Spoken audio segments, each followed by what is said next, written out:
My name is Ellen, and I'm a physician assistant working as a Foreign Service medical provider. Shortly after I arrived at my very first post, which was in Astana, Kazakhstan, and most people don't even know where that is. It's a fairly new capital, a fairly new embassy. It was just a branch office, but I arrived at post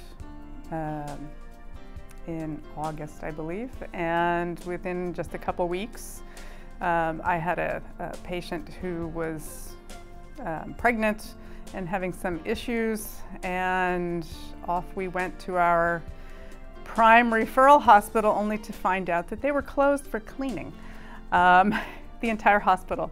And we really didn't at that time have much of a backup. We didn't have a lot of resources available. The resources there all really were subpar at the time, and so we were scrambling, and this is at midnight, trying to find another facility. And so we were able to finally locate a facility that would actually let us in the door and take care of our patient. And it took a lot of finesse and a lot of being the diplomat that you don't think of as a medical provider. You don't think of yourself really as a true diplomat, but in reality you are. And so we were able to get a good outcome from that visit.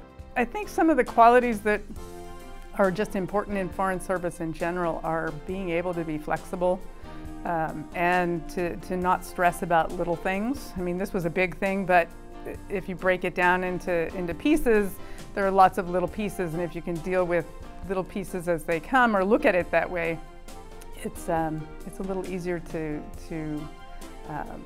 process. I think the PA profession has a lot of opportunities. Really go in as a generalist, and from there you can go into any specialty. But the family practice, primary care aspect that gives you a broad base, that's really what Foreign Service is all about. You know, with a background of a few years in family practice, the opportunities for a position like this, for travel, for such a crazy variety of posts, and to be able to make differences in people's lives, and to have a practice where it's not just patient care, but it's learning management and healthcare administration and just a whole gamut of things that's constantly interesting. I just look at it as a lifestyle, not just your job. It's a quality of life as well that you can't find anywhere else.